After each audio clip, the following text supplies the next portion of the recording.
ទាន់ផុតពីមាត់ផងកាមេរ៉ារបស់គាត់ក៏រលត់អ៊ីក្រង់ខ្មៅសួងថ្មអស់គាត់ពិនិត្យថ្មនៅពេញមុនពេលគាត់បើកឡើងវិញសំឡេងមួយបន្លឺចេញពីក្នុងទូខោអាវគ្រីកគ្រីកដូចជាមាននរណាម្នាក់កំពុងកោសពីខាងក្នុងតារាយកពៅមកចាំងសំឡេងឈប់ភ្លាមបន្ទប់ស្ងាត់ជាថ្មីគាត់ស្ទោះស្ទើរបន្តិចមុននឹងលូកបាយចាប់ដៃទូបើកយឺតគ្រីកក្នុងទូគ្មានតែអាវពណ៌សចាស់មួយព្យួរតែម្នាក់ឯង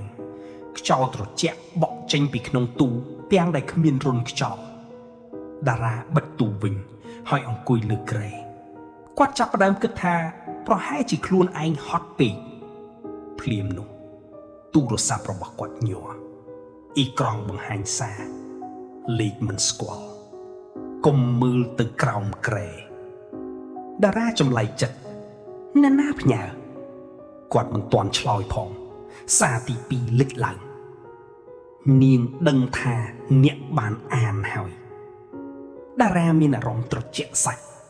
គាត់ប្រញាប់ហៅលេខនោះវិញតែទូរស័ព្ទនិយាយថាលេខនេះមិនមានក្នុងប្រព័ន្ធទេតារាដើរទៅរកបង្អួចភ្លៀងនៅតែធ្លាក់ខ្លង់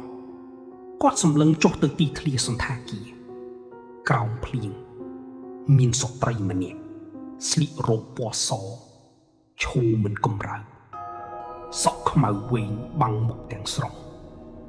នាងលើក្បាលឡើងយឺតតារារន្ធត់ព្រោះទោះបីមុខត្រូវសក់បាំងក៏ដោយគាត់មានអារម្មណ៍ថានាងកំពុងសម្លឹងមកគាត់ខំញីភ្នែក